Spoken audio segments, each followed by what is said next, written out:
Hey all everybody, my name is Veladam01 and welcome back to Cities Skylines East of the Curtain, my former Eastern Bloc city building series. In this episode I'm going to populate this empty area here between the railway and the tram avenue and the city park. I'm going to do these small, kinda old, mid and low-rise residential areas inspired by Kis-Pest and Pesterzsébet, because let's just assume that this area has been populated a long time ago, but then it was just attached to the bigger city as it was expanded, and it just completely changed its shape through the times. By the way, I am also planning to do a live stream for the weekend instead of an episode as an episode 20 special, so if you would like to join to see how am I building the city or just want to chat a little bit, feel free to do it. I plan to do the stream either on Friday or Saturday afternoon, but I'm not sure about when, not sure about the time yet. So, to start the episode, I have wiped out what has been here before the recording to make a clean area to start with, and I have just basically built a generic grid-like road layout while trying to adapt to the terrain limitations, like the railway tracks here, the road bend there, and I also rebuilt a destroyed road connection under the railway, making a new bridge to connect up the bike path on the two sides, which seems kinda obsolete as the citizens kinda don't even use it. I think they actually use the buses and trams on the other road, or maybe they don't use it because there is literally nothing on the other side, so that might be the case also. Before I started populating the area, you can see that I planted the property separating hedges in advance, because I tried to stick to the already seen 6 square wide, 4 square deep lot sizes, and I didn't want to waste the time just trying to figure out where are the property limits are exactly, and to select what building can I plop down to the locations that do not overhang the property limits. I also set up a building collection for the purpose in the Find It mode with the buildings from Find Build or Find Board, or how, I don't know how he calls himself nowadays, because you can remember that he issued a content creator pack, the skyscrapers, and he was named Find Board there and not Find Build. But anyway, I also added the collection some buildings from the Dorfhaus pack by Acapulco, and some other filler buildings made by others that kind of fit the theme of my city.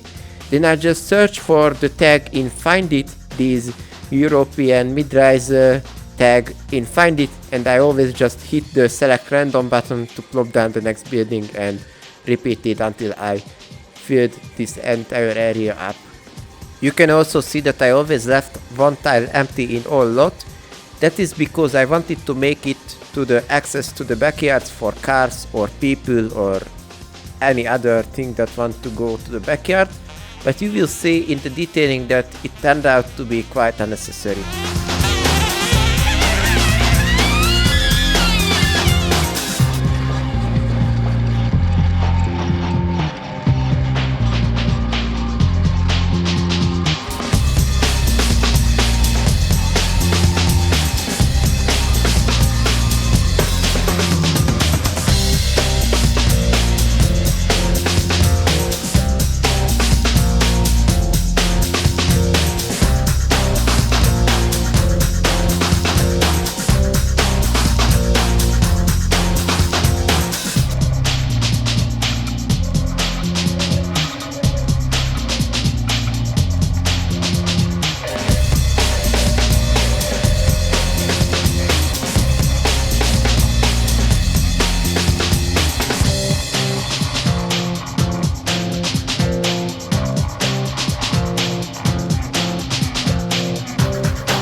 So for decorating the backyards, I haven't do the same work as the opposite side of the tram avenue, like gardens or garages or restaurant terraces or I don't know what any other things that I have done there, because I wanted to keep my video in a reasonable duration.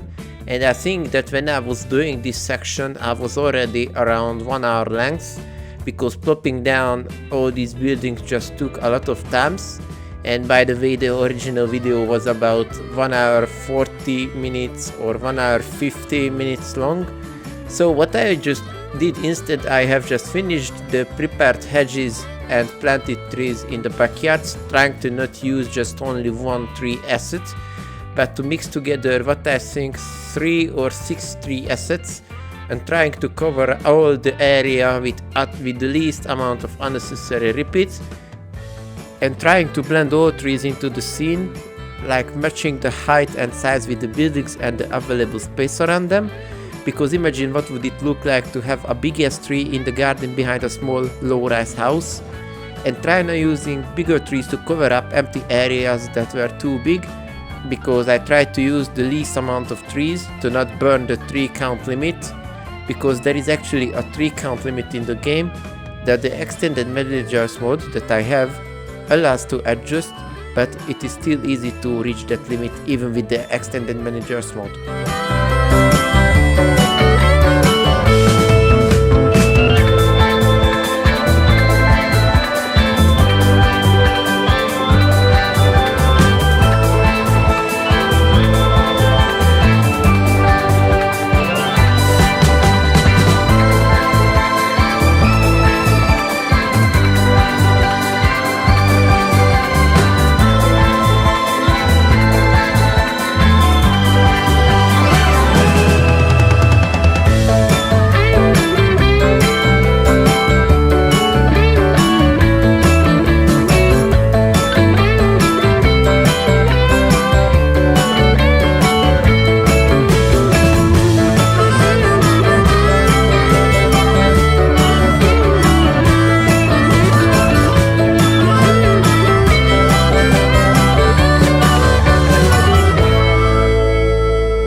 And here is the final section of the episode where I will populate again.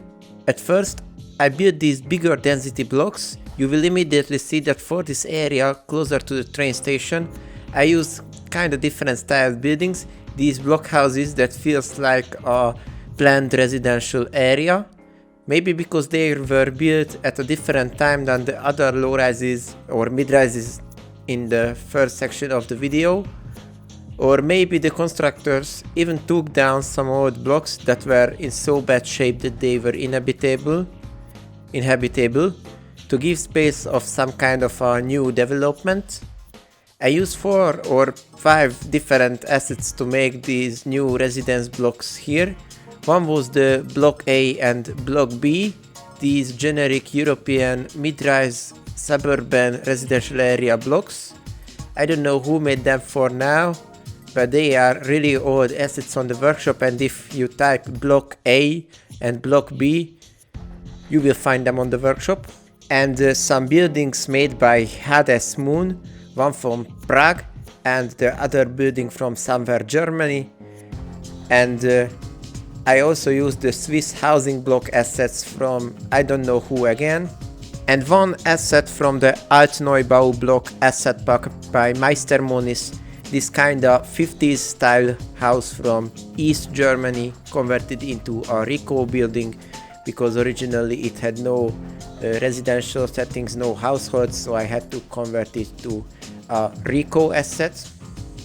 Then after a little bit of detailing where I just created some small parks with trees and playground, I just filled the rest of the area, I mean the streets next to the rail tracks between the train station and the tram avenue, with some low residential houses, where I finally started using the redecorated workshop versions of the European suburbia DLC houses, mixed together with Titans and Pevex's Central European Suburbia pack to create this nice, kinda small, low-density residential areas with the garden houses. The only problem that I encountered after creating this area is that some of the hedge props that were used to decorate these assets have no LODs, so they are disappearing when viewed from a distance. And by the way, I think I should also replace the standard European suburbia houses that I have built in the suburbs in the previous episodes to these redecorated assets, because they are actually looking better than the standard ones since my BOB config was gone after reinstalling my computer, but I think I will do it out of recording if I have time for it. But anyway, this is the end of today's episode. Hope you all enjoyed it. Thanks for watching it. But anyway, this is the end of today's episode. Thanks for watching it. Hope you all liked it. If you want to see previous screenshots of my city, follow me on Twitter at veladam01.